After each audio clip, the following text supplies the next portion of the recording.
Oh, dude, that was clutch. That was the best one we've ever had on here, I don't think I had any doubt, though, because you should be excellent by now at playing unison double stops.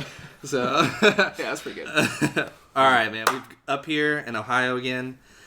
Got to sit down with, I guess, current Mr. Rhythm X himself, Ryan Ellis. I don't know. You probably marched more years of Rhythm X than anybody that I know. Is it 6? 6. 6 years? Good Lord. That's got to be... Is anybody else marched more? Do you know? I don't know if anybody else has marched more. Tim Jackson has marched 6 for sure. There might be one more. Obviously, they've been involved with it from the beginning, Tim Yeah. and them. But, yeah. There can't be many that have marched 6 or more. Yeah. Especially, I don't think Mike ever Davis snare did drummer. 5, right? He did 5, yeah. I wonder how many Josh did. 4. Yeah. 4, yeah. I think it was 4. All right, well, we'll get into that more anyway. But found our way back up to the great state of Ohio that Mike hates, though, because of all the cottonwood. Destroys his allergies. Not a good time. I don't know how I march drum corps. I really don't. But, yeah, got to squeeze in some time here with Ryan that we'll get into. He's in between tours and gigs with Crossman, I guess, teaching now and doing some System Blue stuff. And then gearing up for summer ahead. But yeah, so before we go any further, welcome everyone to the Aged Out Podcast with your hosts Mike Fantini and Evan Worrell. There's no inflection this time. I didn't do the uptick. I kind of like it when you don't do the uptick. Well, I'm just saying. I'm not trying to put you down or anything, but I was feeling very manly today. I just all kept it as bassy as possible. well, like Evan said, our guest today is the infamous Ryan Ellis. Unless you were living under a rock for a while and haven't watched anything, you probably have seen him somewhere on YouTube or movie theater screens or warm-ups, whatever. This guy has marched a ton of indoor drumline, drum corps, and so I guess we'll just start today like we normally do. We'll let him give a brief overview of his marching career. We have a few topics we want to hit after that, and then we'll just see where it takes us. So, Ryan, how'd you get your start? Well, I'm from Lebanon, Ohio. I got my start to drum corps in 2012 at Spirit of Atlanta after being cut at the Madison Scouts. You can go into that if you want to. Did you end up beating the Scouts that year? No. Okay. No. I think they're what year was that? 2012. That was That was the first year Bettis went. Oh, is that they did like the Army show or something? No, that was the year after. It was Okay. Picture framed or something. Drumline was pretty good. Are there any good stories involved in that cutting? Yeah. Yeah, there's a good story. Go All for right, it. so... Oh, man, I gotta get myself back there. Taking him way back. Yeah, so I would have been 16 at the time. It's my junior year of high school. It would have been January, maybe. It was the last audition camp of the year, so they were going to set the line. Like I said, it was the first year Bettis went, and there was, like, Frank Chappell, James Sparling, Jeff Brooks, that whole crew. Frank is an intense dude. I didn't get to work with him a ton. I know that he's, like, a legend. Frank Chappell. He's down in Texas now. Never heard of him. But I was going to audition for Spirit originally. I was in private lessons with Jared Thomas. I expressed my interest in march drum corps. And he was like, have you thought about Madison? And I was like, yeah, maybe, but why? And then he had his connection with James Sparling. They were pretty tight. So I ended up auditioning, got through the first couple camps, got the last one. It was like 10 or 11 guys for 8 spots. So I was pretty close. It was right on the verge. And I remember being in an ensemble, like full drum corps ensemble. And Lee Bettis was there for the first time. And we were running some chunk. And it was like top to A. And we did it the first time. And then only person in the entire corps played on. Like 1 or 2 beats. Like just whatever. Like 1 paradiddle or whatever it was. And so, of course, you like immediately like... Destroy yourself inside. Right. I'm like, oh man, I'm going to ruin this. So then whatever, same chunk. And I did the exact same thing. Like 2 times in a row, exact same thing. And Lee Bettis, I remember I could see him. We were like behind the horn arc. I could see him in the front. He like stands up in his Maple Leafs jersey and he's like, who was that? He like yelled and I was like, man. So I raised my hand. I was like, I can't just let somebody else take the heat for this. I got to own it. And I did. And then, at that point I was like, this probably isn't going to work out. Like I had an audition this tight. Like it's probably not going to work. So they told me I think James ended up telling me I was too young, which at the time I was like, well, I've been this age the whole time. And I was like, oh, wait, I did kind of just mess that up. Yeah, I did kind of show my age there. Yeah, a little bit. But so after that, I ended up auditioning for Spirit that summer. Made Spirit. After that, marched Rhythm X for 6 years, and then I for drum corps after Spirit, I went to Bluecoats for 2 summers, and then Blue Devils for 3 summers. So 6 seasons of indoor, not counting high school, and 6 seasons of drum corps. Top 12 Division I drum corps. Spirit make finals that year? Yeah, we got 11th. So 6 years of top 12 Division I drum corps, It's which is competitive nuts. getting.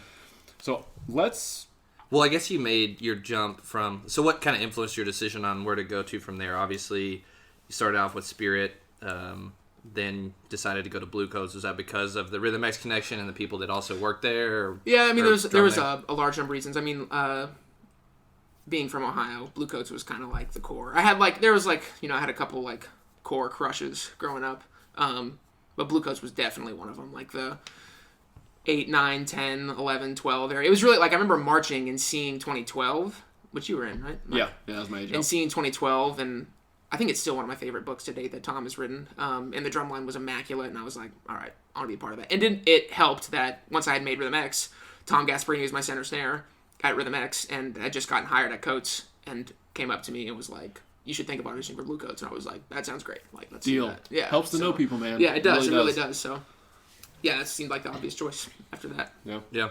And then, so you did 2013-14, that was the America show and Tilt, right? So both fun shows. So do you remember me being on tour for 2 weeks in 2013? Yeah, I do. That was a weird 2 weeks, man. I've told him so many times. Like I didn't even know what they wanted me to do. I didn't know what I was supposed to be doing. Like, so I was brought on as a visual staff member to work with the battery on visual stuff, like drill, whatever. But, so technically, I wasn't on percussion staff. That wasn't my thing. So I was at visual block with you guys, but nobody really even then told me what I was supposed to be doing. So I started like ticking dots, and like Chris Sear kept bugging me like, dude, like give him dot quizzes and stuff. And I was like, I would have hated doing that if I was a member. So I like gave you all a few of them on the first few dots, and I was like, I'm not doing this anymore. This is stupid. And so I stopped. And then like Roger didn't really know, I feel like, what I was supposed to be doing. Like, was I on percussion staff? Should I be at sectionals? Should I not? I didn't really know where I was supposed to be half the time, or like limbo. What I was supposed to be doing. So it was a very interesting summer. And like Frankie's better than me, and he was the center, but I was like teaching in some aspects. So I marched with him the winter before. It was a very interesting experience. Did you all feel it was weird? I mean, that summer was kind of crazy because first of all, it's one of the best quad and bass lines I've ever marched with. Like, they were so stacked. It was unbelievable. They were very good. It was almost all the same guys from the summer before. It was a lot of vets, tons of talent. They were really good, and the snare line was all rookies. And we had two vets. Because Joe got hurt, Jay right? Esch and Joe were both going to march, and I know the injury that Joe had with his thumb, and I think that Jay Esch had the exact same injury, actually. That's weird. It's weird. Yeah, it was kind of crazy. So within, Joe's happened at a Rhythm X rehearsal, but I think that Jay told us like the same week or within a very close time frame of Joe's. So we lost our only two vets in a very short period of time, and then Frank became the center, and we had to pick up some more people because we lost them. Mm-hmm. And it was a hard summer for sure, because again, it was like we had experience. I think comparable to Bluecoats, it was probably one of the least experienced Bluecoats snare lines. Like, they usually get more talent than that. Not that we were bad, but especially comparatively to the bass line and the quad line, like, you could feel it almost pressure. Like, yeah. Well, the bass line and the quad line were obviously already integrated a little bit deeper into like the Bluecoats style. Like, Frankie, who's now the center because Joe got hurt, has experience, but it's at a different drum corps where they play totally different culture, a little bit totally different playing style, definitely different playing style. But I remember when I left, because I talked, Jared Thomas was on tour working with the bass drums those 2 weeks that I was there, and I remember talking to him all the time, and we were like, just like, man, because it was early tour. It was like the first 2 weeks of tour after spring training that I was there. Yeah, it was like Pittsburgh. Right? Well, I hopped on at the first show. You guys were at a show in Kentucky, and I came on to do Suvi stuff with Josh Sneed for like 3 days, just for fun. I remember that. And Chris Sear and Tim Jackson were like, hey, we have a lot of visual people leaving. What if you didn't leave for 2 weeks and just kind of stuck around and helped? Okay. Like, all right, sure. But, oh crap, where was I going with this? I don't know. Probably you were talking to Jared Thomas. And yes. I think it would probably have to do with the snare line. Yes. Yeah, okay, here we go. So, I got sidetracked. So, we would talk throughout those whole 2 weeks, like, man, I think they'll figure it out. Like, you guys were figuring it out, but like you said, you guys weren't bad. You definitely figured it out in the last 2 weeks of the summer, I feel like. Because I left tour, and a lot of stuff was rough. Like, I'm not being mean. I'm just telling you what I thought. Like, it was like... I can hear it. I was part of it, I know. Yeah. But like, it was pretty rough. I left, like, early July, I think. Right after the 4th of July. And it was pretty rough. And then I saw some videos later, like, mid-July. It was still pretty rough. And I was texting Jared. I was like, They gonna figure it out? And he goes, they're getting better. I think they're gonna figure it out. And like, I saw you guys at finals, and I was like, this is like a different snare line. Yeah, it was. What happened? Like, did you guys like a light bulb went off or something? No, it was like, just. I mean, it took us the whole summer. a while. I mean, I will say this: like That drill wasn't easy either. it wasn't. That drill was pretty tough. It wouldn't have been that bad. I don't remember if it stayed till finals. I remember the first time they staged the ballad. It was like the America show, so it was a lot of it was supposed to be like kind of like obviously early America theme. So we had this like parade block that the drumline set up in just like 6 to 5, 210 around the whole field. That was the ballad drill. I And I remember remember just being like, man, we are not going to get a break. This Jared is and I gonna be always, rough. whenever you rehearse it, it's like, I'm glad I'm not doing that. It was hard, looks and awful. it wouldn't have been so bad in isolation, but like in the context of the entirety Yeah. of the show, it was pretty rough. But I mean, the snare line again, we weren't like comparatively to what the kind of talent that Bluecoats is typically pulling. We were not up there, but we did work pretty hard. I think Frankie did an exceptional job in that field because he did kind of bring a very solid work ethic, and we needed it for sure. Because again, we needed the whole summer to get Yeah. there. Like, it ended up being fine. Like I was fairly happy with the result that we had at the end. Yeah, you guys were good at finals. But I remember It took the whole time enjoyable. for sure. So then 14, obviously, Tilt. that was an moving awesome on. show. You guys got second? Yeah, second overall? on finals night. Bluecoats have Okay. been so close. So they got many second. times. So then I guess you're thinking you're at the Bluecoats, second place finish. That's probably, I think, the best in core history up to that Yeah, it time. was. The core? It was Probably. Yeah, it was. And so then you decide to, I guess, make the switch, which a lot of people would maybe feel like, oh, you're at Bluecoats, why would you leave? Great, you're on the up and coming. But I guess obviously you were like, well, maybe I want a different experience. Kind of take us through that. You decided to jump out west. Yeah, it was a hard decision for sure. Because I think that in a lot of ways, growing up, Bluecoats was like the core that I idolized, and I was in it now, and I love the writing and I love the shows, and I don't know.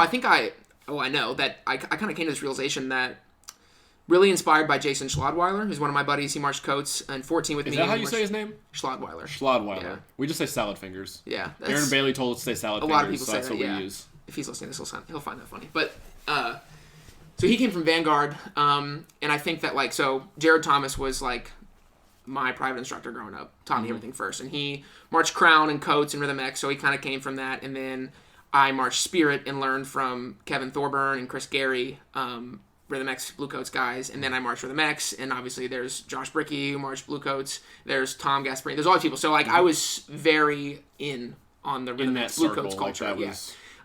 And when Jason came, he like the way he would talk about Paul Rennick or the way that they drummed, all this stuff was just like every time he would talk about it, I was like, dude, I have never heard anyone talk about drumming this way. Like, this is super weird because I've been drumming for a while and I've had tons of conversations, so I was always trying to learn more. But like when he would talk about it, I was like, this is very different. And so that kind of like sparked, I think, the realization that there was way more out there. You know what I mean? Yeah. It wasn't necessarily anything bad was happening where I was. It was just that like it's kind of weird because there's no formal education of the marching activity, and you have a very small time frame to learn. That's true. That's the weird... So I was like, all right, I got to take advantage of this. So I had considered a bunch of different options. I considered staying too. I mean, it was, like you said, it was a great summer. We had a ton of talent. That drumline was very stacked, and the show was great. But I think that I had started to kind of like Blue Devils a little more, which is funny because growing up I hated the Blue Devils. Like I thought they were so stupid. Like the way they played, the books that were written for them, the show, I hated it. I was not about it in the slightest. And then it was really 2012 was like the Midwest first thing. summer. Yeah, it is. It's the kind of Midwest like thing, like just the culture. Yeah, It's the like cool West activity Coast around versus here. East Coast. Yeah, a little bit. There was definitely some of that I think when I was growing up. And some of that was probably influenced by Jared Thomas, but that's okay. So Probably heavily, I would say. yeah. So I saw 2012 in that drumline. Even still, when I look at it, if you look at 2012 Blue Devils to 2011, huge difference in the style, everything that they were doing. A lot of that can be attested to Jared When Andrews. Jared Andrews stopped teaching the quads and started teaching the snares. Yeah, think he so, was. yeah, That was his first summer there. It was 2012. He's teaching the snare line. And there, I don't know. They That just was had the this. summer that Nick RC randomly was a center snare. Yeah. I'm going to play snare drum this year. I'm Whatever. great at quads, but I'm also going to play Yeah. snare. So yeah, would so it carry was these just things. like 12, 13, 14. And 14 was the big one. Like I had started to kind of like the Blue Devils more, and then 14 over the summer, seeing the show and the drumline, it was just like unbelievable. I saw it in a lot. I was like, all right, I want to be a part of this. I'm about it. And I had marched with this dude named Adam Wilson in 2013 at Bluecoats, West Coast remember guy, him, yeah. RCC. Went to Devs, in 14, and we were still cool, so I would hang out with him at shows and stuff, and he was telling me about it, and I was like, dude, this sounds incredible. It sounds like exactly what I want. So then I decided to go audition, and it was, without a doubt, the roughest audition of my entire life. It was insane. I've always heard stories like the dogfight or this, or like just the mind games that they play. That's something I want to get into, but I almost want to wait. I want to devote a whole section to what the Blue Devils organization, like how they operate, Sure. how is it different from other groups you were in, like audition Because I think process. that it definitely is. Oh, Dean Hickman has told us many times, like, it's a different animal. Like, they just operate, like, there was the sound guy at Blue Stars in 2010 had marched Contra at BD for 2 or 3 summers, and I would always talk to him on meal breaks, so I'd be like, dude, so what's the difference? It was my first summer of tour, super young, inexperienced, didn't know what was going on. He's like, dude, it's night and day. It's like a well-oiled machine. They've got it figured out, they know how to do it, they know what works, they know what doesn't, and everyone buys in, and it just runs like clockwork, and it's totally different from other cores. All right, we'll get to that. We'll get to there. We're jumping around, like our timeline right here is all jacked up. But so did that in the midst of all this backtracking. You did say that obviously you marched, starting in Rhythm X 6 years ago now. So that was your senior year in high school, right? Senior year in high school, yeah. So I always find this funny. You were marching in Lebanon at the time. You guys were in Scholastic Open then? Yep. And so then you're doing your open class show with your high school group and then changing uniforms and going and doing your world class show with Rhythm X. How was that scheduling, like going to shows or practices or rehearsals or? Yeah, it was, from the outside, like if you weren't me, it was a nightmare because I was missing a lot of rehearsal on both ends. For me, is probably my favorite season of my entire life because, I mean, you know, when you're a rookie and you march somewhere for the first time, you have this, like, you're naive and you enjoy things to a level that older people sometimes don't. And so I was like, I was marching with these people that I'd idolized for years and was learning from this staff, like the Tims and all these crazy, and Josh, and the show was ridiculous and we ended up winning, and it was like, that was just like unbelievable. And then like I also loved my high school program, like learning from Jared and the rest of the staff, and like I had a big graduating class with a ton of my friends, and actually 2 of the other snare drummers ended up going on to march Rhythm X as well. So we had a lot of talent, and in WGI, if you are a high school who makes an independent ensemble, your director has to sign off. Like release you? Exactly, because WGI wants it to remain an education. Yeah. Exactly. So they don't want to be just pulling everybody out of the schools, which is understandable. So when I made it, Jared was under the impression for sure that I was just going to go march Rhythm X, which is understandable. And it was nice of him to be completely willing to sign off on that. But then I was like, what if I do both? Like, so it was your idea. It was my idea because I still wanted to do, and he your was senior year. Yeah, I loved that. I loved my high school experience. I did not want to miss out on it. There was a ton of friends, and it was great. And I didn't really know if that was possible, but it was. So we ended up making it work. The shows were kind of wild because we had won Scholastic A in 2012. This was 2013. This was our first year in Open, and at MIPA there was only one group in between us and Rhythm X, which was Centerville, because we were always the last Scholastic Open group to go on. Centerville was Scholastic World, so they would go on, and then the only independent group in MIPA at the time for most of the shows was Rhythm X. So it'd be like perform. I didn't help with any of the post-show procedure at Lebanon. I didn't fold a tarp. I didn't load my drum. Just ran off the floor pretty much. Seriously, I would like last note of the show, whatever, applause, run to the side of the floor, put my drum down. There was a band parent who was waiting with my Rhythm X uniform. So I'd grab my Rhythm X uniform, I'd run into the bathroom, then I would change. That band parent would still be there. I'd run back out, give them my Lebanon uniform. Then I would run to wherever Rhythm X was, and they would have my drum waiting for me. Missing rehearsal and warm-up. Missing part of warm-up. I usually miss the exercises. Your hands were already right, so it wasn't too bad. But I would get there, and it was like, usually it was like full run time. Maybe I got one book chunk in and then a full run, but usually I run out of the room, full run, stand still, transit, do another show. We were there at MIPA Finals that year. We remember hilarious. seeing you running in the Man in the Arena uniform out of the tunnel at the Nutter Center? Right State. Right State, thank you. And running out, like running towards Rhythm X's lot. I was like, that's got to be, it's hilarious. We were laughing about it. Yeah, it was funny. It was awesome. I mean, it's like kind of like living like a Hollywood life though, as like a kid. Like you're like thrown in the mix as like the celebrity group that you've always wanted to be in. It's like I understand what you meant. Like the first season, like you do Rhythm X, you kind of have this just like puffed chest attitude. Like you're like walking around like all the high school kids. Like it was doing what you want to do. I realize that, but it's pretty cool. There is some level of that. a big level of that. Like I know I experienced it in 11. Like you walk around show lots and it just feels good. Right. It makes it feel like you've made it, even if you don't know what's going on yet. Like you're like, right, yeah. I'm here, I've arrived. Yeah, most of the rehearsals were spent like I was pretty afraid most of the time. 'Cause as excited and naive as I was equally intimidated and realized the pressure that was there, and like it was like a bunch of people's age out, and I'm like, man, I do not want to be this kid who ruined these people's last season. Well, it's funny like, you say that. That's like how I that, felt in because my 11 and 12 experiences were almost the opposite of that. I wasn't nervous ever in 11 because he was the only vet. He was like one of my best friends, the only vet in the snare line. All of us were new. Mm-hmm. So I actually went on a whim to audition. He needed people. Everybody aged out after 10. He was like, I had just started Blue Stars, and we hung out all summer, and then we're back at Moorhead. And he was like, hey, because I had marched Tate's Creek indoor the season before, but I wasn't going to go back. I'd already decided. And I wasn't going to do indoor ever again. I told him that. I was like, I'm just not doing indoor. It's stupid. So he goes, what if you just come to the Mex? Just come to auditions. Check it out. See what happens. So I like barely practiced. I learned the exercise, just showed up. I didn't feel pressure during it. I had no intention of making it. And I almost think that helped me in the long run. Like I was way more laid back, stay out of my head. Even after I made it and rehearsal started, like I still didn't feel pressure to not screw up. Now 12 was almost the exact opposite because I didn't march drum corps that summer before it, and everybody else did except for me and him really, and Travis Peterman. Yeah. So everybody comes off tour, and I drummed over the summer, but not like them, obviously. Yeah, there's no way and to so recreate that.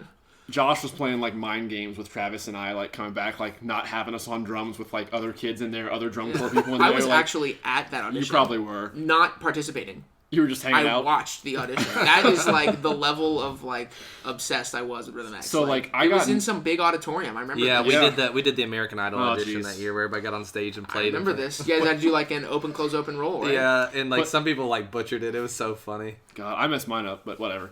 But like, so I was way more nervous in 2012 than I was in 11 because I was like, well, they've only ever cut a vet once, and that was like 3 years ago that I've ever heard of at least, and Evan's like, dude, Josh is not going to cut you or Travis. Like, relax. Just show up and drum, and like, that's it. Dude, my 2010 But I was nervous. And even during the season, brutal. once we were in there rehearsing, I was on the end of the 10-man snare line, and I was like, just felt not inferior, but I was like, I can't screw up. I can't screw this up. Because like all these dudes are just kept doing this over the summer. I just kind of worked a job and hung out all summer. Right. And so I felt way more pressure my second year than I did the first year. My 2010, I remember it was like Tim and Tim doing the individuals. And basically, they were like, yeah, if we give you the spot, you're going to be the center next year. I was like, wait, what? So that's what they told me. Yeah, like before, and like I was freaked out after that. I was like, what? But yeah, well, that's fun. So our timeline's all jacked up. We've gone from all through your DCI to backtrack now all through. So now you get back to, you've gone through 6 years of Rhythm X. They're designing the show this year, obviously at a vibe solo. Was that like something they approached you about and said, hey, can you play vibes? Or we know you can play vibes? Yeah, it was, and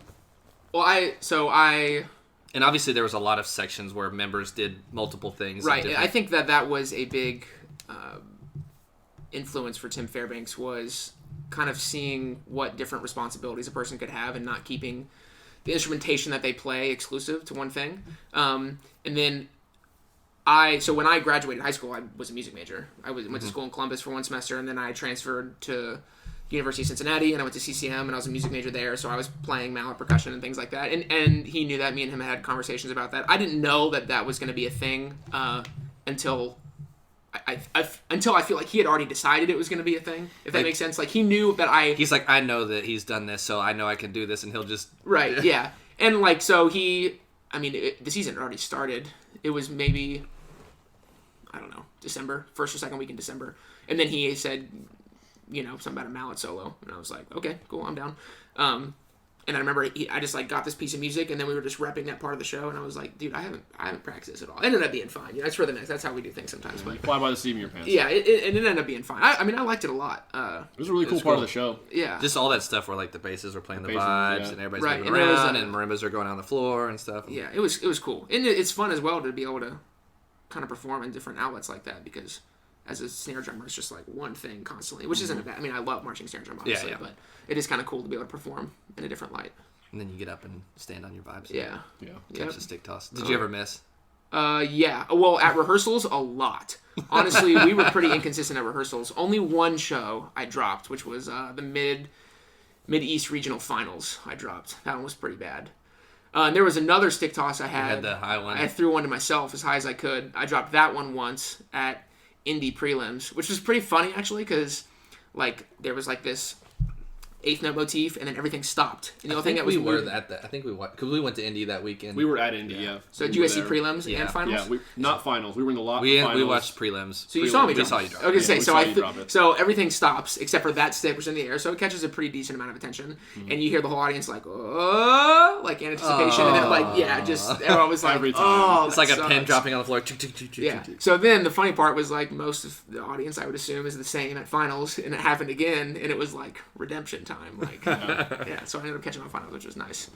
But yeah, man, that was I mean, Rhythm X is kind of notorious for the stick tosses. I feel like it's a pretty big stress point, honestly. I don't know if you've ever been. Like, where are we gonna fit it in? People overreact about them, in my opinion. Like some of the big ones are cool, but then there's like a bunch of little ones the crowd will freak out for. I look at him or friends, and I'm like, okay. Yeah. I don't know. I feel like it's been overblown. Like who's expect it now?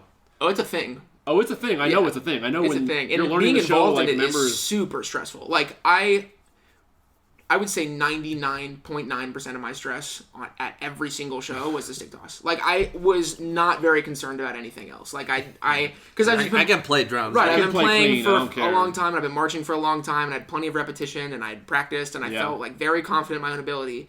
And that, I mean, it wasn't like I doubted myself, but I certainly got stressed about it. And like I remember catching my second one. I'd caught both on finals, thank God. I caught it, and there was a quad player named Ryan Lentine, and we would always like look at each other when I caught it, and I was just like screaming. I was like, I didn't drop any sticks at my age out. It was like this huge breath of relief. Thankfully, I was never involved in any of those. Yeah, I never had any stick tosses or anything. Man, they were stressful. I mean, it ended up being cool. It's a cool memory. I think. There was one random one in the Bluecoats show in 2012. If you remember the ritual, the fourth chart of the thing, we're in the circle, and the sabers are in the middle, and the battery snare line circles around them. Well, TJ Chiquette, if you know who that is, he had a massive stick toss across the circle to Tom. And, like, nobody really ever noticed it half the time. But every once in a while, like, people after the show, like, has stick toss always been there? Like, whether it was techs, not drum techs, but, like, other techs in the core, or, like, audience members, people that were in the audience in the show. Like, it was so under the radar. It was so random to me. Like, just, it just shoots out of nowhere, and Tom just grabbed it most of the time. Yeah. 2010, I don't remember. I know there was a bunch. There's obviously a ton in 2013. 2012, we had the one at the end of the snare break. That was Frankie threw to Frankie Travis. to Travis, yeah. And then 13 at the end of the show, everybody's throwing stuff. Oh, yeah. At the end of that one, but I'm sure you could chronologize. We just need to make a tape of only All of Rhythm X's stick tosses through the Maybe years. a long video. It'll be a long video. I think it all started with Justin Lewis's In Touch, That's right? the first one I That know of. behind the back from the Well, quad actually, player to no. him. There was one in Gone, not quite as elaborately planned out and viewed as the touch one, but they had the Touch snare one's break at the iconic, beginning man. where the kid does the and he flips it and the other snare drummer catches it. So yeah, there's that one in Gone. Didn't know that. Who No knows idea. what's but Nice. things you learn every day. Yep. So I guess now, before we get into somewhat of the things you have going on today, teaching, working, we'll backtrack back to the Blue Devils thing? the Blue Devils thing. So West Coast, East Coast. Obviously, I've had friends that have marched both at Crown with me where I was and then gone on to Blue Devils and just talk about the difference. But I guess in your words, talk about things that maybe they do differently that you noticed, whether it's good or bad, but just different or that you think is... Yeah, I think that, I mean, in my eyes, the most obvious one is how they view drum corps from like a physical standpoint. That was the first one that kind of stuck out to me. So like drum corps is obviously rooted in the military and you know what I mean? So there's this background of physicality and I don't know, drill sergeant-esque things and treatment like that. Militaristic, Yeah, hardcore, right. hard-nosed. Right, and they don't subscribe to that really at all. They want consistent performers. They just have different methods of going about it. So like the first thing that I noticed when you receive your contract at the Blue Devils, the very first thing that happens is you go they call it screening. So you sit down with a physical trainer and they move your body and they test your muscles and they tell you like, okay, you have like, for instance, like day one I got my contract at Blue Devils, I knew that my left hamstring was too tight. Like I knew immediately, and they gave me these bands and they gave me these exercises and they're like, you need to work on this, not only from an injury prevention standpoint, which is obviously important for drum corps because people are getting injured all the time, but also from a mobility standpoint, like the visual package at Devs is usually pretty severe and having that understanding of your body and the flexibility necessary is pretty big. So that was probably the biggest part. And I feel like I'm sitting. Mike here and I are laughing. just looking at each other because we've talked about this like ad nauseum. Like I've told oh my him gosh, if there were like programs where people just do that, they wouldn't get injured as much. Well, and stuff. I've told him because him and I have pretty heavily gotten into fitness and weightlifting and all this kind of stuff over the past couple of years, and applying all the fitness knowledge I've gained in the past few years to what I know about drum corps. I've told him many times, like I've told friends of mine that teach, I want to work with a corps because I know what. Now I'm not scientifically or certified in any way. I'm not trained like a medical person would be or a physical therapist Sure. or a trainer, but I know what muscle groups are important. I know how to develop those muscle groups now, and I think back and I'm like, man, if I had done exercises X, Y, Z, I knew what sucked for me while I was marching. If I'd done this and this and this going into the summer, developed these muscles, lifted this way, I would have been way better marcher. I would have been way more just stronger. Yeah. And I it's told not him, all about just I like said, go run cardio, go run laps. well, It's yeah, like, and no, that's the big thing. I've told him, like, I want to go in and say, I don't want to get into tons of details, but in short, the snare line is set. I want to evaluate physically those 8 or 9 guys and girls and say, all right, you're basically exactly what you just said. Like, you just vilified everything. That's why him and I are Right. sitting here We're just, laughing like, to each other laughing, as yeah. you're telling Right. the story. But anyway, keep going. Yeah, So it's well, and I mean, so my first summer of drum corps, this is kind of in my mind confirmed the validity of the methods that they use at Devs. In my first summer of Spirit, I was super small. Back to cardio. My mindset prior was like, I knew drum corps was hard, but I was like, all right, I need to get myself physically ready. I'm gonna run. So I just ran. Like as much as I could, I just ran a bunch, which is good. I mean, I'm glad that help. I did that. It's not gonna hurt you. But there were also many other outlets I would have chosen if I, had the perspective that I do now. But so anyway, so we get there, and that summer we had a bongo on our snare drums. Actually, have it upstairs. It was on the right side of our drums, and it was like not super heavy. I mean, it was maybe like those 5 7 or pounds 8 matter. pounds. We had ribbon crashers on our drums in 2010. right, and it wasn't from Makes a like difference. it wasn't even that it was like difficult as much as I was not aware of my posture, and that was the biggest thing. And so my spine just slowly throughout that summer just curved to the right because that's the side of the drum that my bongo is was on. Like pulling you. you would not see it if you looked at me, but like I started to feel it. So much to the point that finals week of 2012, I had developed this pinched nerve in the bottom of my spine, and for maybe 8 days leading up to finals, like every 20 minutes or so, there would be this sharp pain that just shot up my body. And like whether I was marching or sleeping or whatever, like it was insane. And I wasn't able to go to get it treated or whatever, so I had to just take some painkillers, stick it out, which was terrible. But anyways, I get home, I went to a chiropractor for 9 months to rewrite this terrible things that happened in my body. Drum corps is not good for you most of the time. If you do it wrong. You're right, exactly. If you do it wrong, and if you're not aware, that's the biggest thing. Like there's that stigmatism in drum corps where like, okay, this hurts, or like sitting out, and like we all know someone that we march with that sat out because they mentally were not able to handle what was going on. That certainly exists, but there are also people who sit out because something is actually wrong with their body. And like the go-to at Devs when that happens is you go to a trainer, and they will screen you, and they will figure out what the problem is, and they'll give you. Do you have a trainer on staff at all times for the summer? There's It's like the only corps I think that does that. Well, not anymore. anymore, It's starting to pick yeah. up a lot, which Yeah. is nice. Like That's this good. is That's good to becoming the norm. I was gonna say we had one. Because I was just at Crossman and they have them there. That's good. But there's 3 of them. I think there's 3 of them. Hopefully I'm not missing anybody. But there's always one there at least, if not more. So it's nice. I mean, that was something that bothered me. But you mentioned sitting out and stuff on tour because there's a lot of mental stress, physical stress. Most people are not used to until they go through that experience. In my first summer, there was a day towards the end of spring training, and no one likes to have to sit out. And there's that stigma.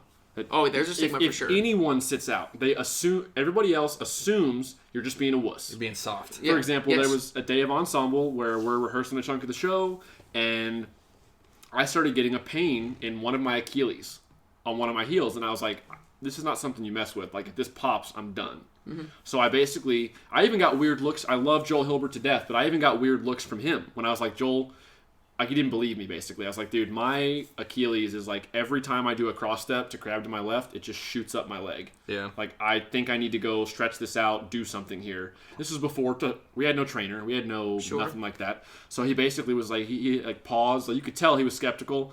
And I hate that. I know. And he like, all right, go to the back. And so I ended up missing the last like 30 minutes. 30 minutes of ensemble, 45 minutes to make sure nothing was going to go seriously wrong. And Which the whole is nothing time, in the I felt grand scheme of terrible. things. I felt terrible because Right. also You feel the whole guilty for time, sure. the snare line is up there. Like, every once in a while, someone's like turning around looking at me like furrowed brows, like, what the heck's he doing back there? Like just like assuming you're just being a wuss. And it's Right. like, no, I don't want to bust my Achilles tendon and go home. I'll miss this 40 minutes of ensemble to be here on August in finals. Like, and then I woke up the next morning. It was sore that whole night, and I woke up, and I was fine the rest of the summer. But who knows? If I would have pushed through it, maybe my Achilles would have popped. I have no idea. Right. Yeah. And it's just I hate that stigma, and it goes back to there's never really been a culture of taking care of the bodies, being aware of what's required, and being in touch with how things feel and wrong or good. Mm-hmm. Is this a burn from soreness? Is this a piercing stabbing from something being messed up? I don't know. It's just it's been messed up for so long, and it's really good to hear a lot of corps are jumping on the bandwagon of, just we got to figure this stuff out. Well, taking what you said and segueing back into Ryan, I used to always mention taking care of the bodies. I remember very vividly being on tour in like 2009 at the Atlanta Regional, and we just got done, and I'm talking to my friend Dean, who I know very well, and he's marching Blue Devils, and I'm at Crown, and I'm like, yeah, rehearsal day tomorrow, blah, blah, blah. He's like, oh, no, man, I'm sleeping till like noon at the hotel. I'm at a hotel. And then I was just like, what are you Yeah, talking they about? They value free time a lot. Well, and it's interesting because, like, so we get a lot of free days. Like, the thing about devs is that the majority of the rumors are pretty true. Like, we get a lot of free days. We eat a lot. You pick your own portion. Like, it's not a plate that's handed to you. Like, if it's like, for instance, if it's like You chicken scoop patty your day food out? and you want 9 chicken patties, you just take 9 chicken patties. Like, That's you awesome. do what you want. And, like, the people who volunteer on the truck will, like, straight up tell you, like, eat until How you're many full. do you want? Like, we're going to keep making food until you guys say that you're done eating, and then we'll stop. You know what I mean? And I don't know if that's a luxury that every corps can have from a financial standpoint, so I don't want to, you know what I mean? But it's just different. And a lot of corps, I think that incorrectly, a lot of ensembles think that they can't get away with more free days, that they can't get away with missing rehearsal time. And I think it's the exact opposite for a couple reasons. One, because devs is the only corps that does it, or no, I shouldn't say that. That's a false statement. A lot of corps do it, but because they are one of the corps that does it, They have the most free days. I'll say that right now. I think that's probably true. Other members of other drum corps know that, like, and as a member, when it's your 70th day there and it's 120 degrees, And you've and had been, 2 days off the right, whole like, summer. an hour of free time is a monumental amount, right? And what that does for your psyche and your mental health is kind of insane. So it not only helps on that regard, but it's also, I look at least from a recruiting standpoint, because that's one of the biggest differences I think that at devs. Like, for instance, last summer we had 60 age outs, and the average age of the corps was like 20.8, and the average years of prior drum corps experience was like 3 or 4. Wow. So, like, if you were there are a very, very small handful of people who are marching their first summer of drum corps. Like, I'm talking like single like digit. first ever, like Yeah. not even junior. Right, open yeah. or We had anything. one on the snare lines, this kid named Joseph, and he was from Ayala, so we had plenty of, Marching good world experience class at experience. that point, Exactly. yeah. But so it's just different. You deal with different problems, because, like, when we had 5 age outs. I was on my 6th summer. The center was on his 6th summer. Alan was on his 6th or 7th summer. Everyone it's just marched like at least 4 billion years. years. You just know you know how drum corps works. No one has to tell you how to EPL. No one has to tell you to be on the bus on time. No one Yeah. has to tell you to show. everyone just knows how to do it. Just do And it. Yeah. It's one of the. Do you think that more free time is a product of that experience? Because they know Or they that have what- older so members. So this is like They- this is funny. This is like, I view it as like a chicken and the egg scenario, because Definitely. you can't get the talent without proper treatment, but people are afraid to do proper treatment if they don't have the talent. Yeah. I think that the treatment has to come first. I do. I think that corps could get away with more free time than they currently think they can. I think that they can get away with an extra 15 minutes on a meal break, which seems small, but I know from a member's perspective big it's deal. huge. Yeah, yeah. To Big get a deal. 15-minute nap in before a block is a big difference. And for nothing else, I think from a drum corps perspective, what is the best for membership is just small moments where you get to exercise some sort of freedom. Like, you just get to Yeah. go to a gas station and get a Gatorade. Like, that seems so small, but in the heat of the summer, it's huge. Like, The mental game is so important. I know I experienced some mental, not fatigue, but I went through a rut for about a 2-week period in 2012 where I just wasn't playing well. Mm-hmm. I was inside my own head. I was thinking too hard. I was worrying about screwing up. And I think that just comes from the summer being long. And I was 21. I wasn't young. I'd done drum corps one time before, and I'd done 2 years of Rhythm X at that point. So I'd been around the block a couple times. But even at that point in my career, it got to me. Like, we played with a much lighter touch than I normally did, just naturally. I played pretty heavy, pretty loud. So I had to adjust a lot there. And as we got more and more balanced, it took me longer to get there. So I was sticking out of the sound a lot more than others. And so that got to my head. And I've talked to people, it's the staff's job to monitor that kind of thing and monitor to make sure if some dude is going through a rough week of playing, that other members aren't getting on him, because that can make it even worse. Like, that's just all part of the dynamic. And I think increased free days, more time off to just kind of unwind and not wear a drum and not sweat your butt off for 4 hours at a time, it would go a long way to preventing that from happening more often. I think so as well. And again, like, there's some give and take. Like, you can't just not rehearse. You got to, you know what I mean? And Blue Devils is still drum corps. Like, I think some people forget that. Like, it's still hot. It's still Texas. It's still the drum weighs the same amount. You know what I mean, it's still drum corps. It's just it's done with a different perspective, which is kind of nice. And the thing that, like, is strange to me is that the kind of militaristic logic that we were talking about of, like, beating someone to the ground doesn't fly at the professional level of any other physical activity. Like, and the difference is, there's like, no time to, like, recuperate. Even in the military, you're sleeping in a bed for a set number of hours every night, and they are feeding you exactly what they know you need to make it through that experience. Yeah. I experienced times where he had to feed me off Crown's truck when I was at Blue Stars a couple times. We always Because the ate food pretty situation wasn't great. They eat great now. They fixed it. But in 10, there were times we didn't eat great. Didn't eat enough food. Like, in the military, they're beating you down just like you're getting beat down in corps. But the difference is they're in a bed every night. Now, I'm not trying to say basic training's easy. It's probably harder, honestly. It's way more stressful, I would assume, mentally, and you're doing But there's something practices in that place, are similar from thing to thing. Sure. And you're getting the treatment you need. They know if they give you this sleep and they give you this food, you have the energy you need to do this. You have the sleep required to do this. Right. And if they deprive you of sleep for 3 nights in basic, they know they've done it. It's clockwork at this point in basic training. They know what a human being can do. They know what they need to do. Drum corps, it's just taken them longer, I feel like, to figure that out. I don't think that they are still trying to figure it out. I think they're just ignoring it because they're afraid. Like, before we were talking, I wasn't going to be so blunt, but no, I think they're just afraid, like he said, to lose the hours. Yeah. Which, well, and, like, I think that the fear is that, like you said, it goes back to the soft stigmatism.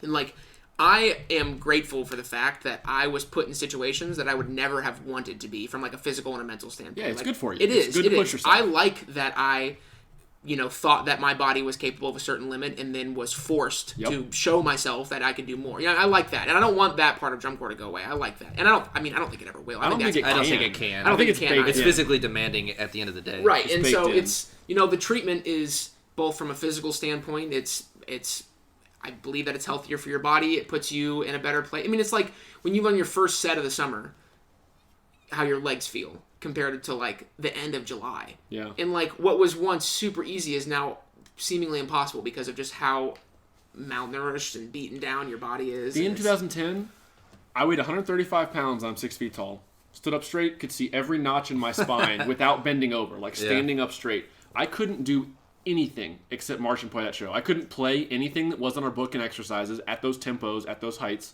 I couldn't do anything physically. Why do you think that is? I was freaking looked like I got out of a concentration camp. Burning calories that you weren't getting. Yeah, I was. Now I have a high metabolism anyway, and our drill was, if you've seen that show before, we were running around that field the whole 12 minutes, but it was just, I don't think I got enough food. I don't think my body was taken care of and ever allowed to recover. And I'm not saying this to poo-poo on the Blue Stars organization. That summer was still a ton of fun. We were good. They took care of us. They made sure nobody was hurt, took us to doctors if we needed to. I went to a foot doctor at one point. Like, they did all those things. But from a nutrition standpoint, there was not nearly enough protein in the diet. Well, I would say even if there was, like, during my spring training experience at Crown, we had every opportunity to eat as much food as we wanted because we ate at the university's cafeteria, which had unlimited amount of food. But like you were saying, if you had like an extra 15 minutes, 20 minutes on lunch break, I probably would have eaten more food because I would resist like eating till I was full or satisfied because I knew if I did, I was just getting ready to have to go back outside and I was not going to be able to execute on a high level You because I'd didn't just be have like that half an bogged hour down to, like, Of course, yeah. of like chill. fullness. There's some balance So that you need. there would be times where I'd be like, well, I'm not going to eat anymore even though I want to because I'm going to have a terrible afternoon block. So there's Right. kind of some of that in there, but that's on me. But just kind of talking through, like, before we got on recording, we were talking to Ryan about just kind of things going on, and you mentioned obviously your brother does like physical training.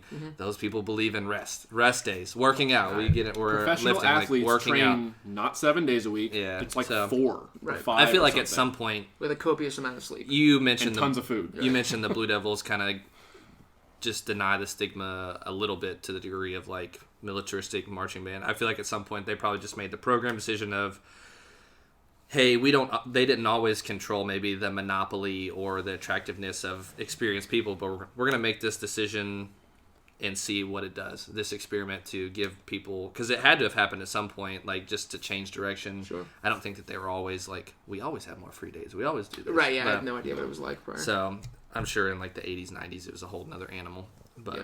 And I think there are a lot of corps that are, like when I marched coats, like we ate well. Yeah. We had a physical trainer They on took staff. care of us at Bluecoats. They for did, sure. yeah.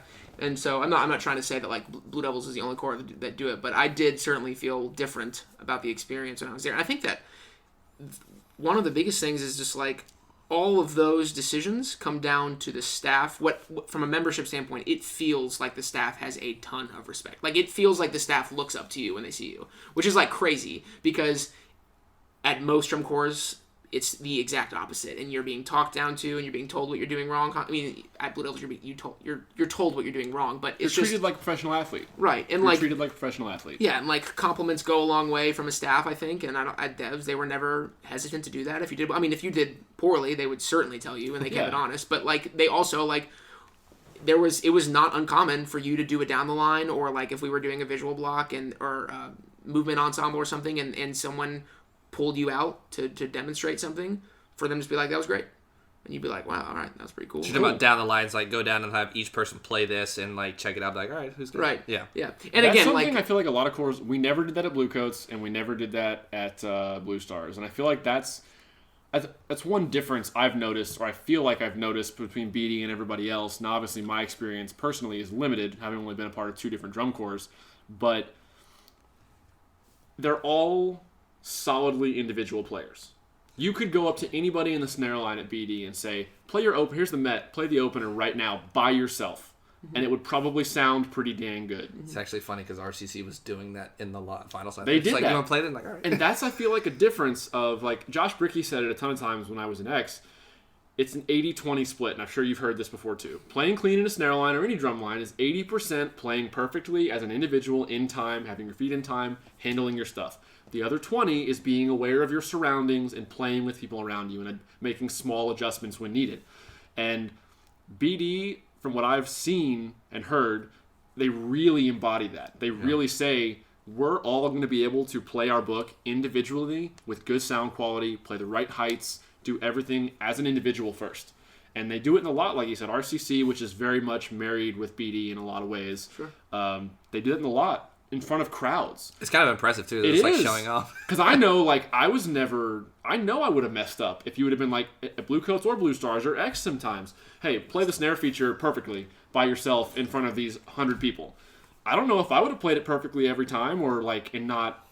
Obviously, I'm sure you do it enough in rehearsal too to where you get to improve at it. But that's an element, I think, something else they've got going for them that really helps them a lot. I think that from the inside, all of that is a byproduct of the audition camp.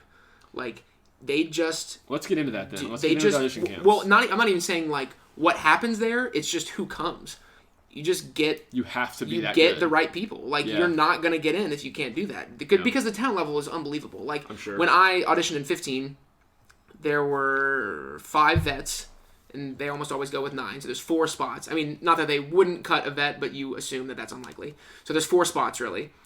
And there were 7 people at the callback camp. And the 4 that got the spot were me, Evan Esponto, who Ayala, Bluecoats, Jeremiah West, who had marched Mystique for 1,000 years, and Cavaliers, and Alan Oaks. who was just the center at Crown. And then the 3 that didn't make it were Jay, who was just the center for RCC. When was Alan Unks the center at Crown? 2014. 2014, yeah. 13 was first year. So there were a couple years I disappeared, removed myself from everything. So yeah, so the 3 that didn't make it, Jay was just the center at RCC, ended up making devs.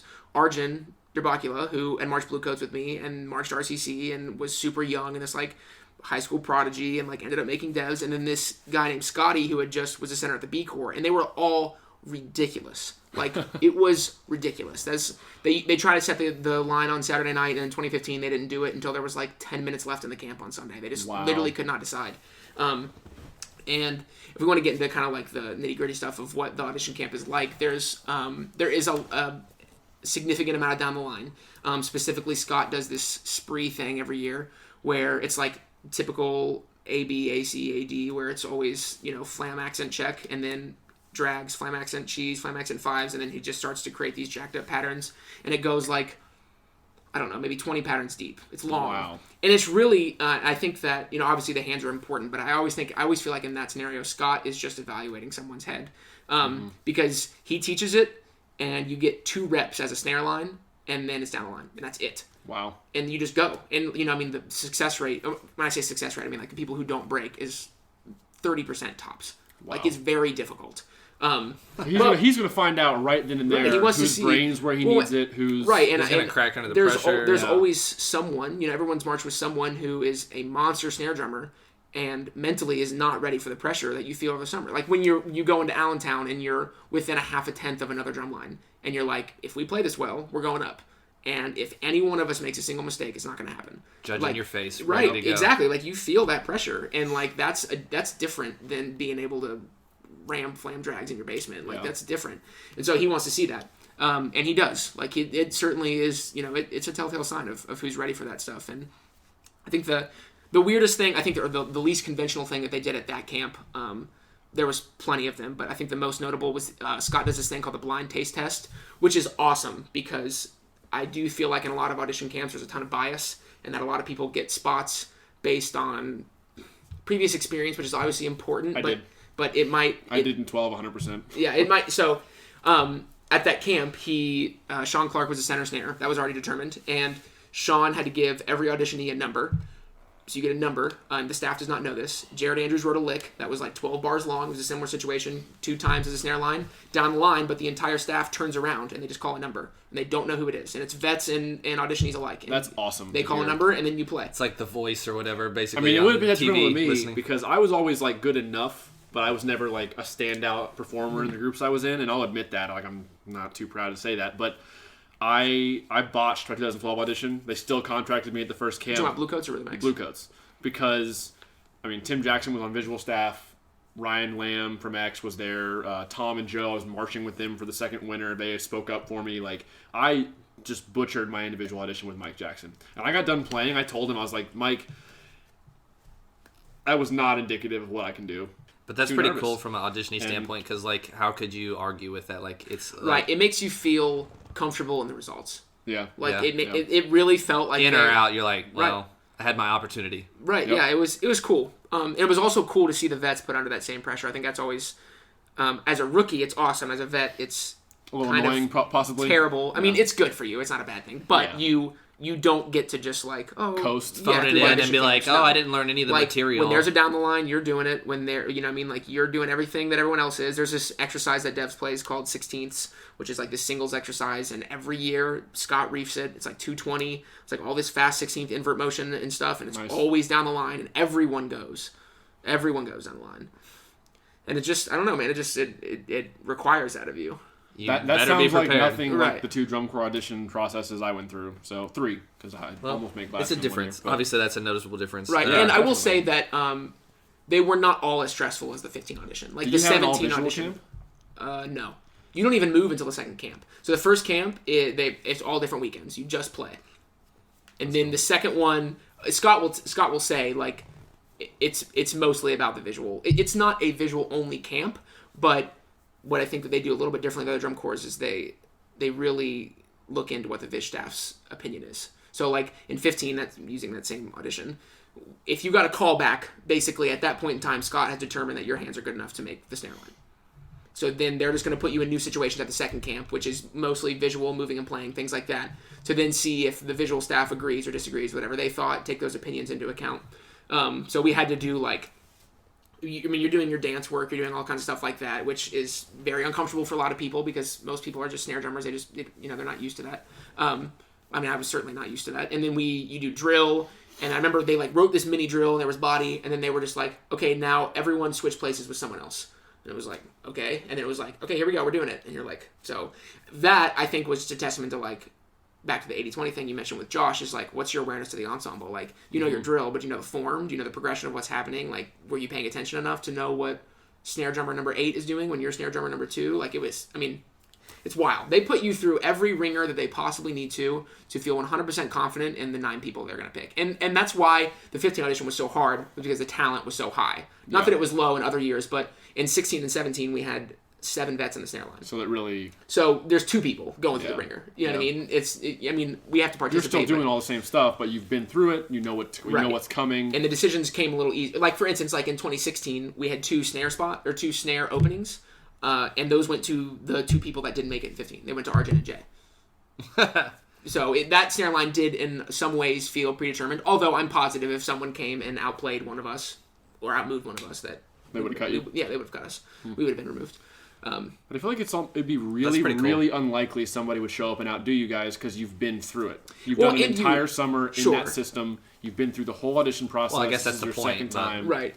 And you know what it's like. You know the expectation, and you know if you don't meet it, that there's going to be consequences. So yeah, that's pretty cool. Yeah. So then you talked about the visual emphasis at camps and stuff, and I've talked to Dean about just some rehearsal blocks, and you talked about obviously the evaluation to help you maximize your visual strength, flexibility, mobility.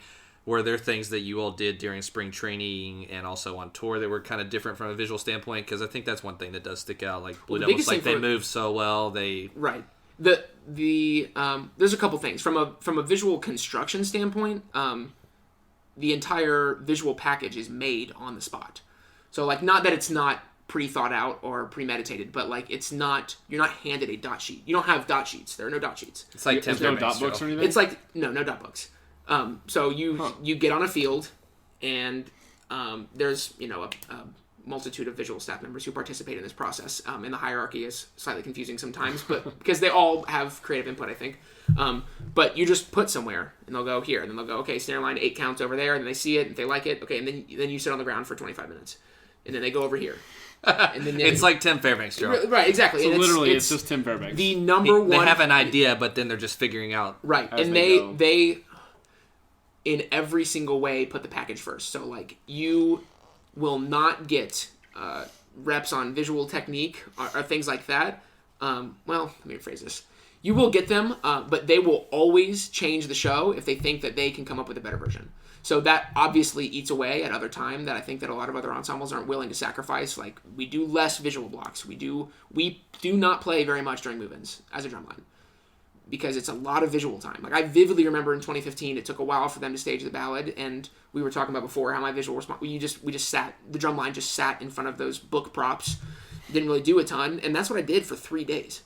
I did nothing. Oh my god! I did nothing. Everybody else is getting their butts kicked, running around fields and doing visual basic blocks for 4 hours in the morning. Right. So that's awesome to hear. Yeah, actually, that's pretty funny. To be completely honest, it is sometimes frustrating to be in that, and maybe that's because I'm not we call them purebreds when we're out there. I wasn't raised a Blue Devil. You know what I mean? So there's that part of me that kind of enjoys. You're getting angsty, my butt kicks, and I like working hard, and I not that they don't work hard, they certainly work hard. But anyways, I get what you're saying. Me sitting on the ground for that extended period of time starts to make me feel like I'm wasting my time, and that another drumline is getting better than me, and that there's going to be consequences for this, and we're not going to, whatever, all those things. But at the same time, you guys are all so much more experienced.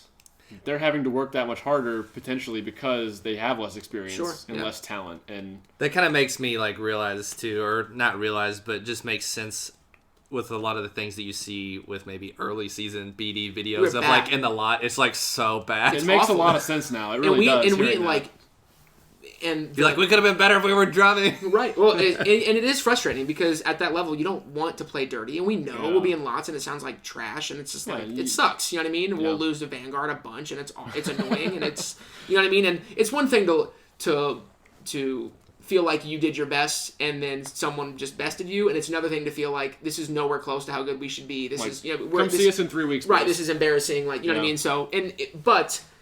It is big always picture. it is big picture, and they use every day of the summer, and you do not peak until finals night. Like they'll tell you that, and it's certainly the case. Like, and the same thing for their willingness to change visual responsibilities is the case for musical ones. Like if there's a part that Scott doesn't like, or Dave Glide doesn't like, or whoever's in the front listening, and they think it could be different, we'll change it. No matter when it is, we'll change it. Could be like semifinals day. Yeah, I mean I don't know specifically if we ever changed anything semifinals day. But it pushes it close. It pushes it real close. Like finals week, certainly. Like we're plenty familiar with that. Yeah, finals week. Yeah, we learned. I don't know if you know this or heard 2011. this. 2011, we relearned 2/3 of our drill 4 days before finals. Yeah. The whole second and third movement. Whatever. It was better. But it's. I mean, it's. That's cool though. I think it's cool because most of the years that I marched devs, I felt like the placement was actually in my hands, or was in the membership's hands, and they're in this activity because of the severe role that designers play in the score. There's so many times where, I mean, I feel like everyone has had a season where you're like, I could play this flawlessly, and it won't matter, and we are not going to win, and we are not going to beat this group because the show's not what the show's not better. Yep. You know what I mean? And they know that. I've experienced that. Right, and so they need to. It puts you as a performer, I think, in a harder situation because you're not going to get as many reps as other people will. But it also makes you realize, like, if we do this, we're going to pull it off. Like, if we can just do it well, it's going to work. Yeah. So, and that's kind of comforting. Well, that's cool. That's a completely That's unique. Very eye-opening. Yeah. It's very eye-opening because I knew a couple of those things already, but I didn't know that about the audition process. I didn't know how spring training, because I wanted to ask you about spring training, like what, because they don't house you either. You stay in like apartments, right? They don't. Yeah, you have to get your own housing, which is fun but expensive. Getting a 1 month lease in California is not cheap. I'd imagine, but is not cheap. I know Dean's told us like they just shove like 20 people in an apartment. Yeah, I think by last summer we had like 25 or 26 people in a 3 or 4 bedroom house. Good lord. But you just, whatever. You're ready for drum corps life anyway. You pick your spot in the house. And that's like. But I will say, back to the freedom thing, it is nice to finish a rehearsal and go home and to just a house do or an apartment. Well, again, you just do what you want. You're like, well, people we can go bring, see a movie. We can go. People will bring a TV and an Xbox or something. People are playing video games, and like it's for 5 or 10 minutes at a time, which seems inconsequential, but like you're like, I'm not doing drum corps. You're de-stressing. Right, exactly. I'm not You're sleeping in turning a off. dorm room in spring training somewhere, or I'm not like on an air mattress or a cot in some gym somewhere. Yeah, exactly. Like, And it's important, I think, to get away. It's important to give your, because at the same time that, like, from the mental standpoint of the complexity of the summer, like you get so in there that your emotions and your mental standpoint is at this all-time high, and you think and act in a way that you never would if you just had a little more perspective. Like, if you could just zoom out a little bit and be like, this isn't actually that bad, or whatever. You just don't get it. If you don't get your time to, like, decompress and back away, you don't get it. So You're then just still mad. You just get lost. Yeah, like some ridiculous thing will happen. Like, someone accidentally steps on your shoe, and it's, like, nothing. And then in the heat of the summer, it's like, it couldn't be more of a problem. Yeah. And it's just, you know what I mean? And it really is just, like, I mean, anyone who's marched drum corps has certainly experienced something like that. Yeah. Just, tensions get high. You're around everyone every day, all the time. And it's usually for completely irrelevant reasons. Yeah. Well, that's actually very insightful, yeah. Yeah. All right, so now I guess we'll segue back into current things. You're teaching at Crossman. You're doing some stuff with System Blue, right? Mm-hmm. And then also you got the Marching Arts Society that you've got going on. We'll do Crossman. We'll do it in that order. Crossman, System Blue, Marching Arts. So you're teaching Crossman. You spend a little bit of time with them. How's that kind of first teaching, I guess, experience on the other side of things? Yeah, it's great. I mean, I was there for 2 weeks, first 2 weeks of move-ins. Then I'm doing the Midwest tour and then finals week. I think that the most interesting part of it for me was I was just going to an organization I'd never been before. Like, march a bunch of drum corps, but organizations take on certain personalities, and I didn't know what that was going to be. I mean, I know the staff. Josh Brickey's the caption head there. I've been learning from him at Rhythm X for 6 years, so I'm very familiar with his teaching style and his pedagogy and things like that. But I had no idea I really didn't have any idea what I was in for. So going there, I mean, I was very satisfied with everything. Coming from, back to the Blue Devils topic, I think I hold treatment of members, food, education, things like that, all of those to a very high level, and I have very high expectation for it. And I didn't know what that was going to be like at Crossman, and honestly, it was better than I could have ever imagined. Because they went there. When I say they, I mean Andrew Markworth, the whole Rhythm X crew. They went there in 2015 with the desire to build a program to make it whatever it could be, the best it could be. And my angle on that is going back to what we talked about before: recruiting, treatment, the thing that brings in the talent, stuff like that, and also retain that talent. Right, exactly. And so I was worried that we were going to work as hard as we could all summer to teach the drumline to the best of our ability and write a good show. And then we were going to have people leave or not show up because the food wasn't good enough, or for whatever reason like that. But it was great. I mean, the food is great. The best part about that organization, my experience there so far, is that they are very open to change and they want to better themselves. We had talked about how there's stigmatisms and maybe some drum corps could potentially be set in their ways, and I did not feel that, which was awesome. That's good. And I'm sure that's one of the main reasons that Andrew and his whole crew and Josh and all of them chose to go there, because I know that that's a similar mindset that they subscribe to. So it was great. It's cool being able to, if nothing else, just watch and listen to drum lines at that high of a caliber, because I haven't been able to view it in so long because I've been participating. So as much as I love teaching, it's also kind of cool to just be like, man, drum corps is really cool. Like I forgot how much fun this is to just watch from the outside and like appreciate. Exactly. Yeah. Effort, Appreciate it a lot. Like they play things and it's clean. And I'm like, man, I forgot how enjoyable it is. Like 2-count triple roll, it sounds great. It's like I forgot what that does to somebody. Like when you hear it, it's like, but it's been great. Mine's hearing someone play tap fives. Just like warms my heart. Yeah. Crossman had the best tap fives last summer. Just saying. They did. Wow. Last summer. I told Josh that. We told him. We said it on the podcast last summer too. We told him. It was honest though. I was like, they play tap fives really well. Yeah, it's cool. I like it a lot. The teaching there is great. I have freedoms to do what I want to do, while also, learning how to. Because I mean, as much experience as I have, I've never taught drum corps, so a lot of what I'm there is like, how do we do this? Like, you're probably still learning a lot. Yeah, I am. I really am. And the rest of the staff that's there is super experienced, so they've been, very helpful in that regard. And it's been great. It's been an awesome experience. Cool. Awesome. And so you also have stepped into your old high school program, obviously now able to give back as teaching and working with them, I guess, helping design indoor, outdoor, that sort of thing. So you're working with Matt Hahn, right? Yeah, Matt Hahn's the other director. And are you guys, so he's the director and you're helping out just... Okay, so Jared Thomas was the director before. It's kind of it's not as much of a cut and dry situation as it probably is at other schools. Jared offered me the director job, so I took that because Jared now lives in Australia. Jared, if you're listening to this, hope you're doing well.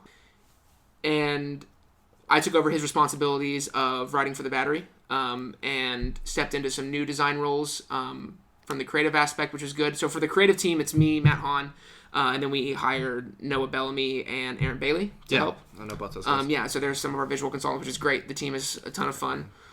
Different Aaron Bailey than what you're thinking. Not snare line, Aaron Bailey. Not snaring. Not snaring, no, it's Aaron. Matt and I are both directors. I'm there full time. I also teach 6 through 12 percussion during the day. Cool. And Matt comes in as many rehearsals as he can. He does. The weirdest part was almost as a parallel to my first season at Rhythm X, I was the director of Lebanon and marching Rhythm X. So I had the exact same conflicts. Yeah. Which I was open about when Jared offered me the job, because he offered me it for the season, and I was like, I of course want to do this, but I want to march my age out. Like, I'm not taking my age out off, because you never get that back. So we had to. Sorry. Mike's like, I didn't do my age out. I didn't do my last 2 years. I don't care. We can talk about that later. Yeah, we'll talk about it later. So the Matt was kind of. Matt and Ronnie Russo, he works at Lebanon as well. Ronnie, yeah. They kind of made that situation possible by being there on weekends.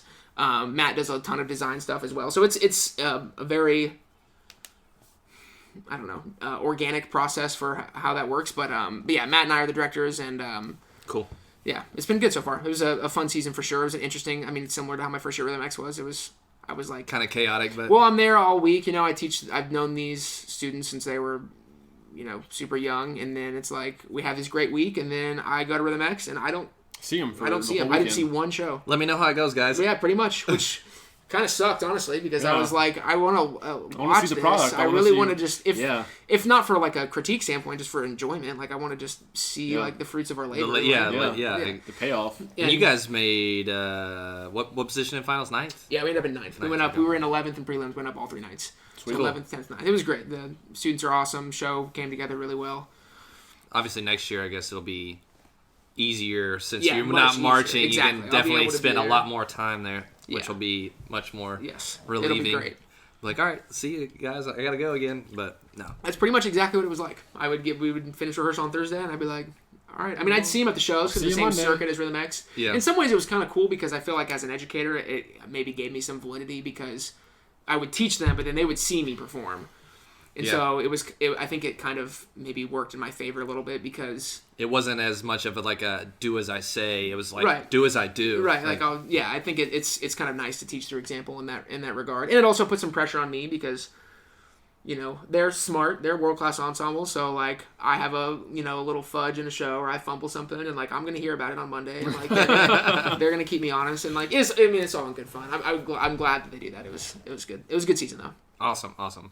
So now you've started to, I guess, dive more heavily into the Marching Arts Society, which you started, but now that you're, I guess, aged out and just teaching and don't have that time obligation, you've gotten into more of that. So kind of talk a little bit about that.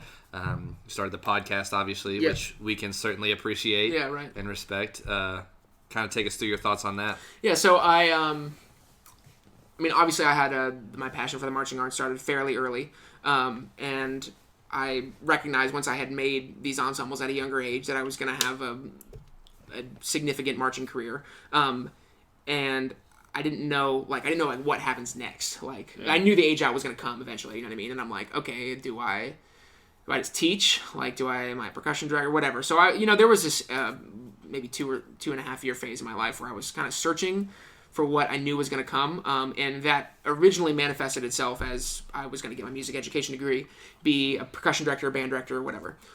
So I went to Capital University in Columbus, transferred after one semester to UC, and I was pursuing my music education career, and it would have been my sophomore year at UC. I started to, I had no business side to me. That was not a thing I was interested in the slightest. But I started to develop one, and I think, Mike, we were talking about this before. Is that I was recognizing that there was a gap in the marching arts, specifically from an education standpoint. So if you're marching drum corps, especially if it's a top 12 or a world class indoor drumline, you've gotten a message from someone. You've gotten a message from a kid who's either if it's not just praise, then it's a question or whatever, or they want to send you videos, and that as the frequency in which I was receiving them made me realize all right, there's a lot of people out here who looking for this content. Yeah, right. Looking for this well, stuff. and they love it, so I can obviously relate to that. I remember spending hours and hours and hours on YouTube and wanting to watch. Yeah. I remember that.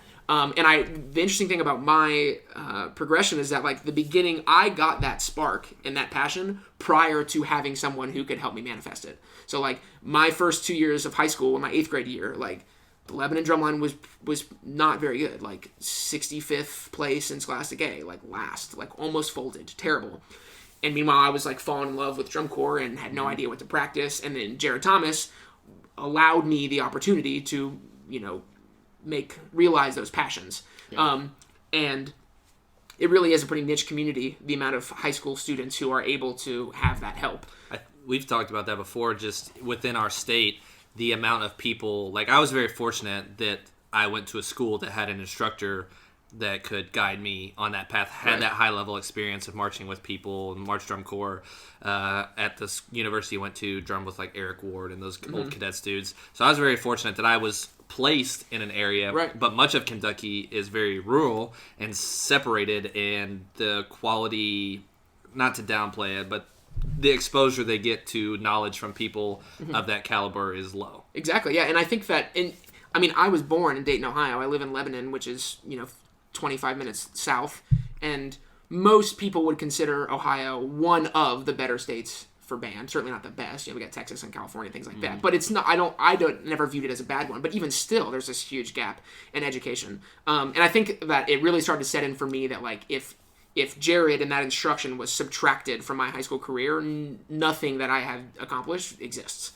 because the passion would have been nothing without the education. So then I was like, okay, well, I think I'd always realized that, but I thought that I was going to fix it through being a percussion director at a school. And then I was like, well, that's going to keep my reach pretty small. It's going to keep it to, 4 grade levels or 5 grade levels. And I think it could be more global. And again, I'm probably going to be helping out kids who don't even need it anyways, because I'm going to be teaching in an area where they could hire a percussion director anyways, which isn't even a luxury that most schools have. So, there's all these states where there's these gaps. So I was like, okay, well, how do we do this? Like, what if wherever you were in the country, you could learn whatever you needed to, and we could completely level the playing field for the marching activity? Like, going to Chino Hills does not allot you a guaranteed spot. That's nothing against Chino Hills. Those kids are good because they work hard and learn well, but like not everyone has that luxury. Sure. So then I was like, okay, well, how does this work? How do we get this education? So I was like, well, the one thing I do have going for me right now is a pretty huge network. I've marched a bunch of places. I have tons of friends who are considered the best. Pays to know people. Right, it really does. We said it earlier. So, it was a long process. Again, I had zero business background, so figuring out the ins and outs of how do you create a website? How do you incorporate? How do you do all these things? What's a non-disclosure agreement? Like all this stuff. I had no idea. So the pacing for that was very, very slow. And I was still marching, and I was still a full-time student, and I was still teaching. So, that took a while. I think that the first ever, I guess, official Marching Arts Society meeting would have been like January of 2015. Okay. That long ago? Yeah, it was a while. Who was involved? Is it just you? It was just me. So it was my involved? idea. Again, I immediately recognized the huge gaps that I had in what I was trying to do. I didn't know things. I didn't know. And I think I quickly realized that video was the best option, because education exists in that platform already for other areas, for other sports, for whatever. And just like business, even it exists video conferencing course, to right. talk with businesses across the country. Just globalization, just get people access countries, to whatever they want. So there's a guy named Andy Shama, currently works for Flow Marching, and he marched Bluecoats with me in 14, and then we both went to Blue Devils in 15. He's a trumpet player, and we went to school together, and he was I'm gonna get the name wrong. Video production, video something major. Whatever title. Yeah. And so I sat down with him and I pitched him the idea. I was like, I don't know how to do these things, whatever. I can't work a camera. I don't have any editing software. Sure. I don't even if I had them, I wouldn't know what to do with them. Can we figure this out? So me and him brainstormed for months trying to figure this out. He ended up graduating. He helped me a lot in pushing it. I remember like sitting down. Ben Kreis was my roommate. We went to high school together. We marched with MX together. He marched Bluecoats. And I sat down a bunch of people I knew, and I like pitched them this idea and like wanted to see what they thought. So it all moved pretty slowly. And then it would have been right after my age out summer? Right. So I aged out, got home second week in August from Blue Devils, and then officially launched it in October. And I've been trying to push out as much content as I can, help as many people as I can. But like you said, now that I've aged out, now that those responsibilities are gone, I'm about to graduate college, that'll be another responsibility lifted. I can hopefully focus on this. And the goal is to just like, if you have a passion about marching arts or anything like that you can now learn whatever you need to. Like just eliminate, because there are certainly people in the world who have had the passion, had the desire, and can't make it happen because they never learn from the right people. Well, there's a lot of things out there too that can distract. Especially the age of YouTube is like beautiful, but also like a detriment. Because I remember when I was in high school, like YouTube was kind of a thing, but not really. Like the first parking lot videos or first videos of drumlines I watched were on the Vic Firth video vault on VicFirth.com. Like, there was not YouTube or Innovative Vault. Yep. So like I would go home and my instructor showed me these things like, hey, you need to go home and you need to do this with legatos or 8 on a hand. You need to do this with your accent tap with these goals in mind. You need to do this with your double beat with these goals in mind. Working on this, listening to your hands, blah, blah, blah, this and that. And now like kids have such a plethora of resources. Sometimes it can be very distracting, especially with the current trend of, which is great, of like the BYOs, like, oh, let's just learn licks and let's play this stuff. It's like, that's great. But it can also be hurtful or harmful to kids in like the quality development, or maybe they don't have a question they don't understand. Like, how do I learn how to do this? How do I learn how to play flams? How do I learn how to do this and that? So I get exactly what you're saying in that regard. That was 100% my experience, because when I came out of high school, I had one guy in high school that was a cadet in 94, and he went to Moorhead with the guys that taught Edmund drum and everything. So outside of that influence, our high school drumline wasn't very good, and I got to a point where I did buy into that, play as much hard stuff as possible. My fundamentals were awful. Like, my sound quality was terrible. That's true. So I would, yeah, it was. When I got to Moorhead my freshman year, like, my fundamentals were not good. Like, I could grid a lot of stuff, I could play a lot of fast stuff, but it wasn't rhythmically perfect or rhythmically accurate. My sound quality was bad, And so I had to backtrack a lot. And if I had had a resource like something you're trying to do, now Damond, the guy that taught me to drum, was great. I got my passion for the activity. He taught me the grid. He taught me all these things that were foundational. But at least your hands moved the right way. Exactly. Which I credit him 100% for that. But if I would have had a resource like this, I think maybe I would have been better sooner. I wouldn't have had to have backtracked and played accent tap when I was 19 a ton by myself in a practice room on my college campus. Like, I would have done it when I was 14. You never know. So I think it's incredible what you're trying to do. I think it's an awesome resource to be out there. And like you mentioned earlier, we talked about this before we started recording. There is a huge hole in this activity, and this activity is way behind. Well, there's a lot of people out there just trying to do it on their own that they don't know. Yeah. So obviously you've released a number of videos so far. Has that content been driven by things that are just on your mind that maybe you wish you had known earlier, or that people have reached out to you and be like, hey, can you talk about this some? All the above. So one of the very first things because like, if I had to, in blatant terms, what the goal of it is that if you are a member of the Marching Arts Society, if you're paying for the premium subscription, that you are allotted every bit of educational material you would ever need to make a world-class drumline. That was the goal. Like, you now have, obviously you have to practice, you need to work hard, like, that's not going to ever be given to you, but, like, you at least have the resources you need. So, on that note, like, I pulled up my computer right now, the very first thing I did was, like, I laid out everything I thought someone needed to know. As a marching snare drummer, I laid out everything I thought someone needed to know to be able to do it. Like, every rudiment I could think of, every skill set I could possibly think of, and then we just started making videos. Like, just every single one we could. And I would get other people, and that's the other, so the one aspect of it is I wanted to get the information, but the other thing that I thought was cool, and this goes back to why I went to Blue Devils, was like, I didn't want someone's education to be limited to even me. Like, I want my students to question me. I want them to want to learn from other people. Like, and not to mention that, like, I didn't march Carolina Crown. So, like, I know how to play snare drum, I think, but I don't, if someone wants to march Crown, I don't know what that staff is going to say. I cannot prepare someone for what that staff is going to want from their hands, and I don't want to pretend that I can. So the solution to that is get as many people from as many diverse backgrounds as possible. If you want to audition for Blue Devils, there's Blue Devils on the site. There's people from Cavaliers on the site. There's people from Rhythm X, from Mystique, from RCC, and it would not shut out any part of the activity. That's cool. And then no matter where you wanted to go, you had it. You know what I mean? So, so that's basically the goal. Just whatever you wanted to learn from whoever you wanted to learn from, you could have the preparation, or you could at least have the education you needed. And if paired with a good work ethic and practice, would result in what you want. Hopefully, well, that's like the number one thing I tell students that I teach privately. Like, even if it's face to face, I'll sit, especially if they're young, I'll sit down with them, like, and their parents. I'm like, so this is what our time does. Like, I give you information, we correct things, we teach things, but then it's on you to go home and sit down and analyze and work through this stuff. That's really like. That's probably like the infrastructure of how Jared Thomas taught me. It was like he very much so reinforced practice habits. Like, I practiced a lot. Like, on average, I like at my prime before like graduating from high school, like probably 4.5 hours a night. Like, a lot of practice. Yeah. You know what I mean? And he pushed that a lot on me. And I also was I think I was kind of a freak at the time and just ate up liked with it. That. Yeah, I just liked it. I just loved practicing. All about it. But and that's the other thing that's interesting is that there is this gap in education right now, but with that, there are still people who, having limited, if no instruction, are making world-class drumlines simply because they practice more than everyone else. Yep. And they just figure it out. I'm convinced at this point in my life and the things I've experienced, like 70% of getting good at something is literally just time invested. You're giving a lot of ratios today. I have? I'm just kidding. 80, 20, 70, 30. Oh, you're right. All right. I'm a math person, it just happens. Yeah. No, it's really just time invested. At the end of the day, you can have all the books in the world, all the information, all the instructors. It's time invested. Yeah, and I made a video on the Marching Arts Society about exactly this. And talent will take you a long way, but just hard work will take you. Well, and even, like, how do you define talent? Like, it's, you know what I mean? It's certainly a combination. What? Yeah, right, exactly. And it's like, okay, you're the smarter, and I teach my kids this all the time, the analogy of having stupid hands. Like, everybody has stupid hands. Like, it takes a minute for me to explain to you the triplet grid. literally 60 seconds, and most people are going to understand it. Yeah. And how long does it take to play it well?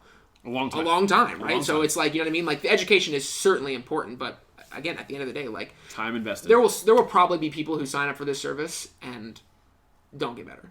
There will definitely be people who sign up for this service and don't get better. Let me just say Rephrase that. 100% of the It time. will happen. Chance You know what I mean? there's gonna be Because someone unhappy you or have to be whatever. ready for that investment of time. There have been Yeah. people that I've given private lessons that they get better, but obviously it's not very fast because they're only getting better at the time when for we're that 30-minute together. window once a week. And I'm like, do you have a metronome yet? And they're like, no. I'm like, do you have downloaded a metronome app yet? Yeah, And they're like, it's no. free. I'm like, what are you doing then? I know you're not practicing. But then I've had students at the same time which are like on this like an exponential trajectory, just freaking every week work on exactly what I tell them. They're better at the things I tell them to work on, and those kids improve at a drastically higher rate than anybody else. Well, it's I had Makes one, sense. I had one student that had never held sticks before, ever, and I think it was 5 months before auditions for his next season's drumline. He made snare drum because he worked his butt off. Yeah. I don't look at it as like I'm a great teacher or anything. I told him what to do. I showed him what to do. Applied it. He trusted me. Part of it was I like teaching kids that have no bad habits. And like he knew nothing. So like all he knew was what he learned, saw me do, and show him to do. Right. And he went home and did it. He That's would cool. come back better at things I didn't even tell him to practice. Like he just got better like crazy. And it's just going to happen. Like it's just time. Yep. Let's go. Well, we'll straight up. So what's the website? MarchingArtsSociety.com. MarchingArtsSociety.com. Are you on any other social media platforms? Yeah, all of them. And I understand that I don't personally think that the financial burden of the premium membership is that high. It's only $19.99 a month, which comparative to what someone will typically pay for private lessons is It's way cheaper. way cheaper. It's way and cheaper. Especially if you think of a weekly private lesson. Yeah. Certainly, yeah. But regardless, the goal is to just help people. So we release a pretty significant amount of free content as well, which is also like, so the ballpark, maybe we have 15 public videos on YouTube right now, and we probably have 80 on the website, private. Okay. So for maybe like every 4 or 5 that we film, the lessons that we film, we're going to release one. Just for the general Just to public. see, right. well, and also I want people to know what it's like. I mean, most people aren't going to want to purchase something if they haven't seen kind of Sure. what they're getting themselves into, which is understandable. So we want to market ourselves as well. So I've been releasing that stuff, but yeah, MarchingArtsSociety.com. That's awesome. Yeah. Cool. I think it's great. I think it's great for the anything more activity. out there to make the activity and make access easily accessible and like constructive practice time is awesome. Yep. Yeah, this is We coming got down. anything else? Starting to storm here. I think we're getting ready to stormed on, but Yeah, right. drive through the rain. I don't have anything else. But no, man, like I think it's been great. Obviously, the insight from the West Coast culture and just that difference of perspective, and not only just wanting to isolate your learning, but just broaden your horizons, makes total sense. Yeah, certainly appreciate you sitting down Yeah. with us, man. Appreciate you having let's me. wrap Thank this you. one up. Make sure to subscribe to the YouTube channel you're watching this on. Check us out on Facebook at facebook.com/agedoutpodcast, or find us on Instagram at agedoutpodcast, no spaces between the words. And we will see everybody in a couple weeks. Peace.